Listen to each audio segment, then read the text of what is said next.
Baik, kita akan lanjutkan di modul ke-6 untuk pembahasan berkaitan dengan tabel. Kita akan coba diskusikan beberapa catatan terkait dengan format eh, dari yang sudah disampaikan melalui template.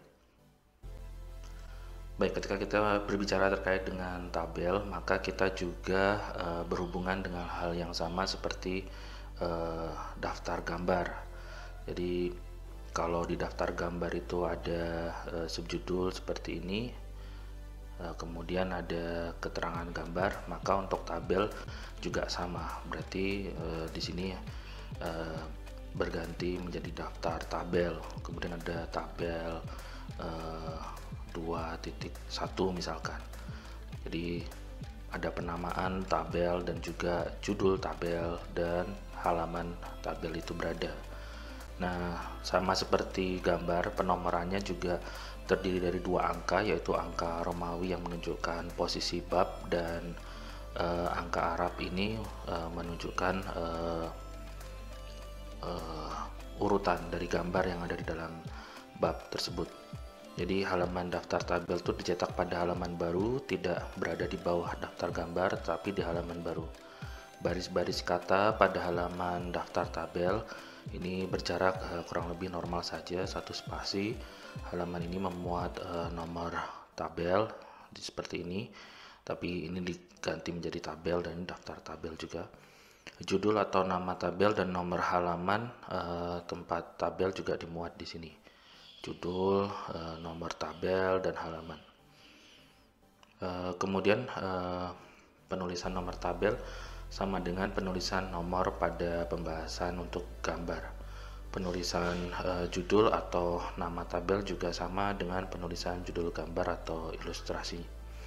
Nomor halaman ini ditulis dengan angka Arab, menunjukkan nomor halaman tempat tabel tersebut dimuat. Selanjutnya terkait dengan tabel, tabel dibuat pada kertas naskah, maksudnya kertas untuk mendeskripsikan dari subbab. Kemudian huruf dan angka tabel harus dicetak dengan sesuai dengan urutan yang jelas, dengan gambar yang atau dengan penulisan yang baik begitu dan berurutan. Kolom-kolom tabel disusun sedemikian rupa sehingga tabel mudah dibaca. Jangan sampai angka-angkanya, kalau misalnya ada angka atau kalimat dalam tabel tersebut tertutup begitu. Jadi harus cukup jelas. Seperti pada gambar, tabel juga mempunyai garis batas yang pada umumnya berupa garis semu. Jadi kurang lebih ini ilustrasi.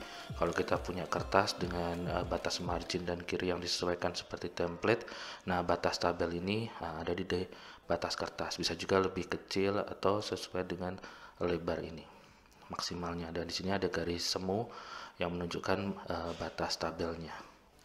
Jadi nanti gambar atau tabelnya bisa dicetak lebih baik. Mestinya dicetak sesuai dengan batas kertas begitu. Batas atau margin dalam penulisan di deskripsi ini. Terus kemudian tabel diletakkan pada halaman naskah sedemikian rupa sehingga garis batas tidak melampaui batas kertas yang boleh dicetak dan tabel terletak simetris di dalamnya, jadi center posisinya di tengah-tengah. Kemudian untuk judul tabel ini diletakkan di atas, sekali lagi diingatkan, sedangkan kalau gambar itu kan ada di bagian bawah, tapi kalau tabel ada di bagian atas. Ini adalah contoh ilustrasi untuk tabel, misalkan terdiri dari lebih dari satu baris. Kalau misalkan judulnya satu baris, mungkin bisa diletakkan di posisi yang tengah. Kolom tabel dapat diletakkan sejajar dengan lebar kertas atau sejajar dengan panjang kertas seperti ini. Nah, ini misalkan posisi kalau ada paragraf, kemudian ada paragraf selanjutnya. Jadi angkanya cukup jelas atau tabelnya cukup jelas. Dan kemudian nanti pada modul selanjutnya kita akan coba bahas juga berkaitan dengan angka-angka yang mungkin akan lebih spesifik di modul selanjutnya. Tapi secara umum kita membahas yang tabel dulu. Kemudian ini juga contoh tabel, misalkan terdiri dari satu baris, misalkan jadi judulnya tetap di atas dan berada di tengah ini contoh ilustrasinya bagaimana posisinya terhadap paragraf dan posisi pada paragraf selanjutnya atau kalimat selanjutnya. Mungkin yang perlu diperbaiki di dalam contoh ini adalah misalkan kita punya tabel diberi nomor seperti ini. Nah, sebaiknya itu sudah disampaikan di dalam paragraf sebelumnya. Jadi sudah dipanggil dulu, sudah disebutkan di dalam paragraf terlebih dahulu, baru kemudian posisi tabelnya berada tidak terlalu jauh dari posisi paragraf tersebut. Lain-lain ini mungkin catatannya, tata cara penulisan tabel, penulisan judul tabel sama dengan penulisan judul gambar, tapi dalam hal ini judul tabel dan nomor tabel diletakkan di atas dari badan tabel tersebut. Jika judul tabel terdiri dari 2 baris atau lebih, baris-baris tersebut dipisahkan dengan 1 spasi seperti contoh yang ditunjukkan di slide sebelumnya. Tabel yang lebih besar diletakkan pada lampiran jika tabelnya cukup banyak, bisa dibagi dan diatur berkaitan dengan header tabelnya sehingga dalam satu halaman itu bisa ditampilkan tabel dengan baik. Bisa dibagi menjadi beberapa halaman, tetapi mungkin header atau ya kolom dari tabel itu bisa dijelaskan dengan baik di setiap halamannya. Kemudian untuk tabel yang menggunakan data sekunder berasal dari sumber lain, kita bisa saja membuat tabel dengan datanya itu merupakan hasil penelitian yang sudah dipublikasi oleh sumber lain atau peneliti sebelumnya atau peneliti yang lain. Ini perlu dituliskan juga sumbernya. Data sekunder yang berbentuk tabel yang diperoleh atau diambil dari sumber atau rujukan lain, maka harus dicantumkan nama penulis dan tahunnya di bagian akhir dari judul tabel, dan selanjutnya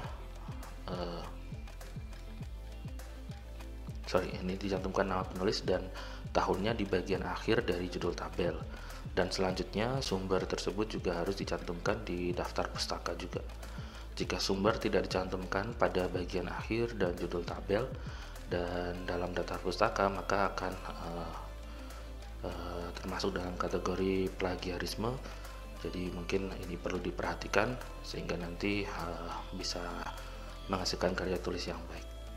Demikian untuk pembahasan pada segmen ini. Terima kasih. Semoga bermanfaat.